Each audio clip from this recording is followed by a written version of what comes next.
Hello everyone, welcome back to the channel. Matt with Green Bar Trading here, and what I'm gonna do is go over my trading day today. I'm gonna go over my trading week, how I did on the week, and we're gonna do some SPY analysis, some technicals, and yeah, just go over a couple of things, including the PCE report that we saw today. It's one of the Fed's biggest things to look at. So the PCE is definitely something that we're going to want to see, and that moves the markets. As you can see here at 8:30, this huge candle. I mean, massive move when that news came out. So let's actually start with that. That was at 8:30 in the morning. This is Eastern Standard Time, and the core PCE came in a little bit better there. 5.1, they were expecting 5.2. So that is a little bit better. That shows inflation may have went down a little bit, but that's just the core PCE. The core PCE month over month was very in line with expectations. That's also good. So you don't like to see big misses here. And that's what we've seen with the CPI recently. So in line or slightly better is okay for the market. It means that it's expected. It's already built into the market. Expectations. It's already there. So if you get a little bit better of a number, that's better, obviously. Now, if core PCE year over year was not 5.1, and let's say it came in 5.3, 5.4, 5.5, something like that, running really hot, the market most likely would not have reacted the same way that we're seeing right now. Also, personal spending. This was actually better than expected, meaning people are still spending money. As we saw with the GDP report, it was a little bit better than we expected. The economy is still strong. What's not strong is the home sales, right? So the Fed totally destroyed the housing bubble, made mortgages pretty much impossible to get, or homes really hard to afford for most people. So you saw minus 10%. The expectations were minus 5%. So really weak number. This is what the Fed wants, though. So we saw this also help move the markets on up. So that's going over the PCE. The next thing I want to do is let's just go over some of the SPY analysis. Now, on the daily chart, this chart right here that you see, it's completely bare, right? There's nothing on this chart. So what we like to do is we like to put on some indicators. I like to use the 50-day moving average, the 200-day moving average, and the 20 EMA.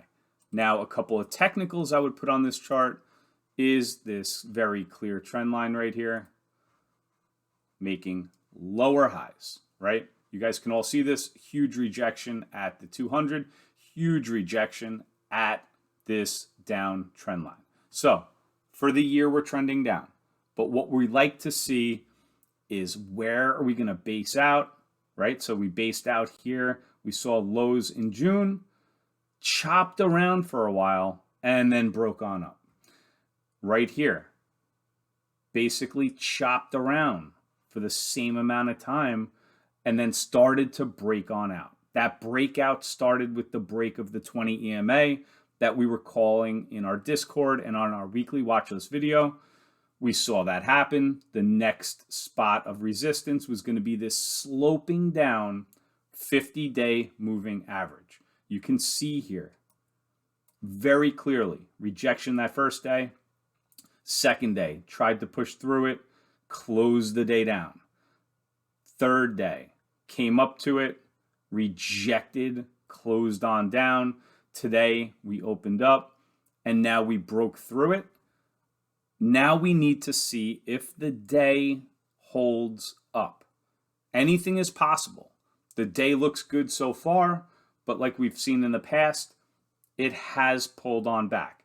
So if we can close over this 50 moving average, that would be a very nice sign for a potential retest of trend of 200 moving average.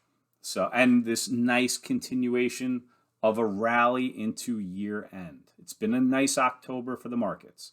So we just need to see. We got to see if this closes over the 50. So that's the SPY analysis on the daily chart. Other things that I like to look at, the flexible grid here, is the yields. So we'll just pull this on back. This goes, so when the yields go up, this will go up. So right when it opened, the yields came on down, went up. So just like we saw the market spiked, pulled on back, and then went up again. And you can just see here how the bond yields are moving around, but they're off their highs. The market likes that. The dollar index, this is up a little bit. You know, they're both up for the day because you can see here where we closed.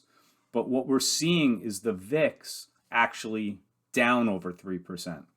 So the dollar is definitely starting to spike up a little bit on the 5-minute and just basically chopping around between this low here at 110.55 and the highs here just about at 111. So the VIX is looking pretty good. Take a look at that.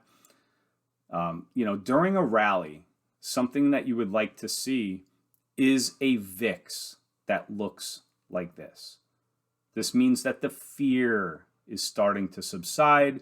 This means that the market can continue to go on up. So very nice looking VIX, making lows as we speak right now on the day. So really, really good sign there. Getting back into what I was trading and what I traded today, too many trades, a lot of canceled orders, but still made $195 here, just trading this part-time, right?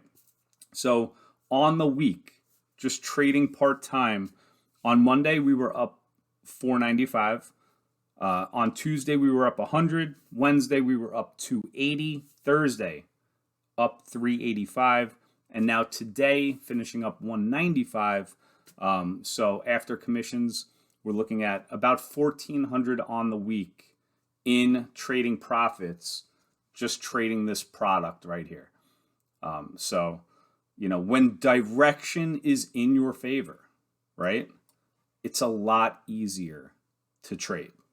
So we've seen that, and it's a nicer market to be able to take advantage of. So I hope you guys enjoyed the video. Hit the thumbs up. If you're new, subscribe. And I'll see you back on the next one. Take care, guys.